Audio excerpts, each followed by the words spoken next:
ভগবৎ সুখের চিন্তা করাকেই বলা হয় সেবা।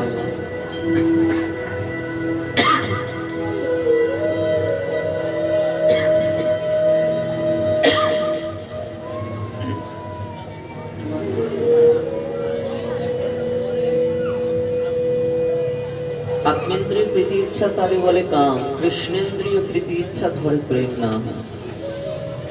তুমি নিজের জন্য যা কিছুই করছো না, এ তোমাকে ঘোর অন্ধকারের অন্ধকূপের মধ্যে ফেলে দেবে।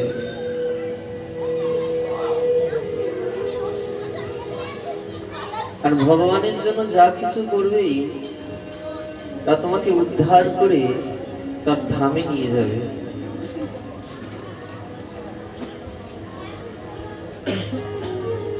নিজেকে যেটা ভালো লাগে খেয়াল খুশি মতো চলা,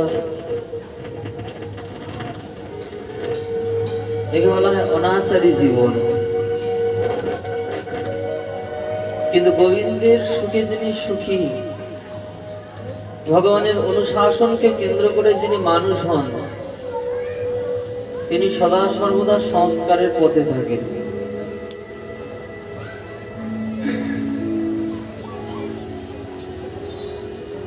সেবা মানে যার মধ্যে সংস্কার লুকিয়ে আছে।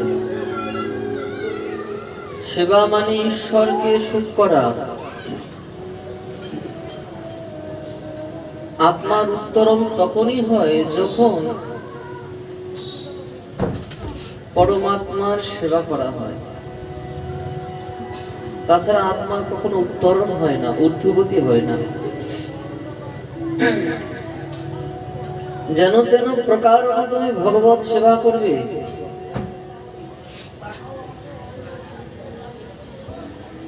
শরীরের সেবা করে তো সবাই, কিন্তু শরীরের ভিতরে লুকিয়ে আছেন যে পরমাত্মা পরব্রহ্ম, তার সেবা প্রয়োজন করে। তার সুখের জন্য নিজেকে বিসর্জন দিবে। তিনি জগতের একমাত্র বিধাতা, তিনি জগতের কল্যাণকর্তা, মঙ্গলদায়ী ভগবান। আমি যদি তার সেবা করি, আমার জীবনে মঙ্গল নেমে আসবে।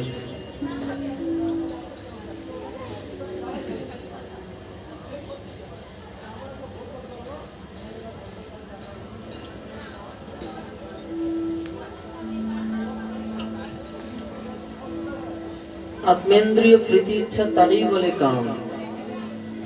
আমি ভালো খাবো, ভালো করবো, ভালো বিছানায় শুবো, ভালো গাড়িতে চলাচল করব, 10টা লোক আমার নাম করুক, মান সম্মান সঙ্গে করে নিয়ে মাথাটা উঁচু করে ঘুরে বেড়াবো, এই যে কামনা, একে বলা হয় আত্মেন্দ্রিয় প্রীতি ইচ্ছা।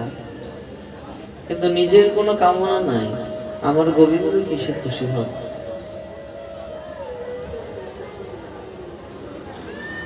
ভগবত শান্তির জন্য জীব যখন সামনের দিকে এগিয়ে যায়, ভগবানের করুণা ততটাই নেমে আসে। আমরা উপরে উঠি, উনি নিচে নামেন।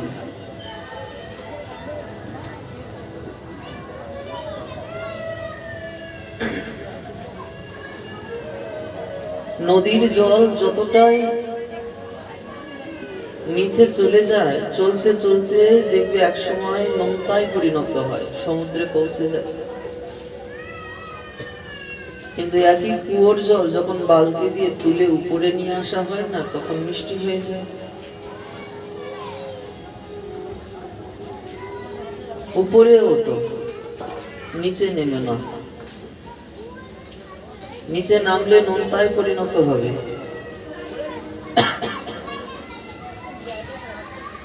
যেন তেন প্রকারণ ভগবত সেবার দ্বারা নিজেকে উত্তরণের পথে নিয়ে যাবে। কারণ মনুষ্য শরীর বারবার মেরে না সহ্য।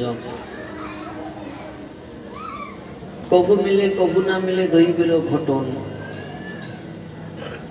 এই শরীরের একমাত্র লক্ষ্য তো গোবিন্দ। লক্ষ্যকে সামনে রেখে তুমি ঈশ্বরকে প্রাপ্ত করবার জন্য ছোট। লক্ষ্যহীন জীবন যেমন নষ্ট হয়ে যায়, তোমার আমার জীবনে যদি লক্ষ্য না থাকে তখন ভগবানও নষ্ট হয়ে যাবেন আমার কাছে। কার্যের দ্বারা কখনো ঈশ্বর প্রাপ্তি হয় না, লক্ষ্যের দ্বারা ঈশ্বর পাওয়া যায়।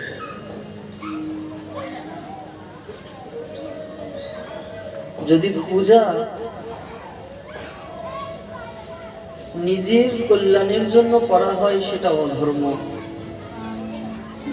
কিন্তু পূজা যদি ভগবত কল্যাণার্থে করা যায় না সেটাই ধর্ম। পূজা যদি হিংসাকে কেন্দ্র করে করা হয় সেটা অধর্মে পরিণত হয়। আবার একই পূজা মাৎসর্যহীন হয়ে যদি কেউ করে তো সেটা ধর্মে পরিণত হয়। লক্ষ্যের দ্বারা ঈশ্বর প্রাপ্তি হয় সজ্জন।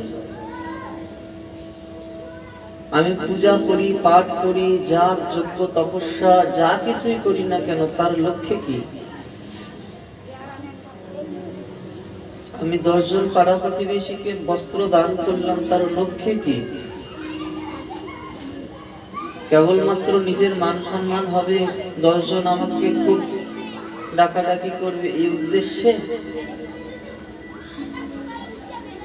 না ভগবত প্রীতির উদ্দেশ্যে? আমি পাড়া প্রতিবেশীকে খাইয়ে দিলাম কিসের উদ্দেশ্যে? লক্ষ্যে কি আছে? একই চাকু ডাক্তারের হাতেও থাকে, একই চাকু ডাকাতের হাতেও থাকে। দুজনে মানুষের পেটের মধ্যে চাকু ঢুকিয়ে দেয়, কিন্তু লক্ষ্যটা আলাদা।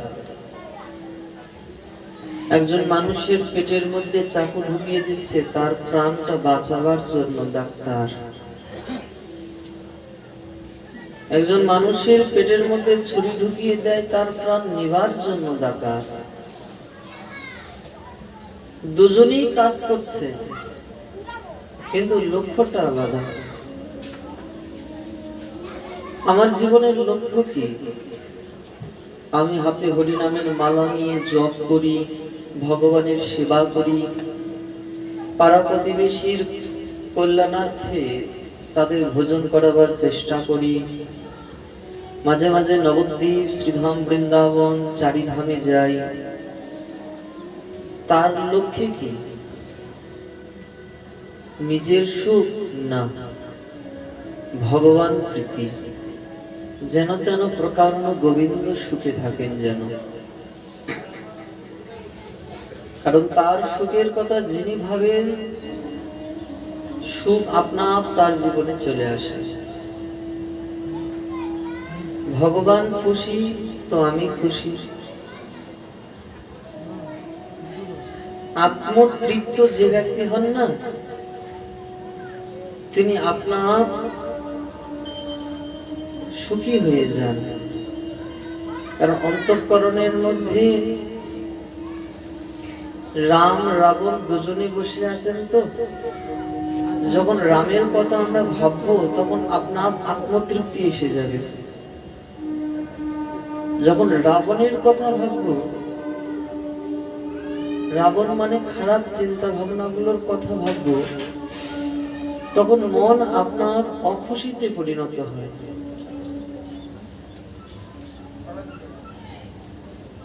লক্ষ্য যেন তেন প্রকারণ তোমার জীবনের লক্ষ্য ঠিক হওয়া চাই। লক্ষ্যে যদি হিংসা লুকিয়ে থাকে আমাদের ধর্ম অধর্মে পরিণত হয়। যেমন দুর্যোধন, বাড়িতে দুর্বাসা ঋষি এসেছে, যাবার সময় দুর্বাসার চরণে প্রণাম করে বললেন, গুরুদেব আপনি বেচারা পঞ্চপাণ্ডবের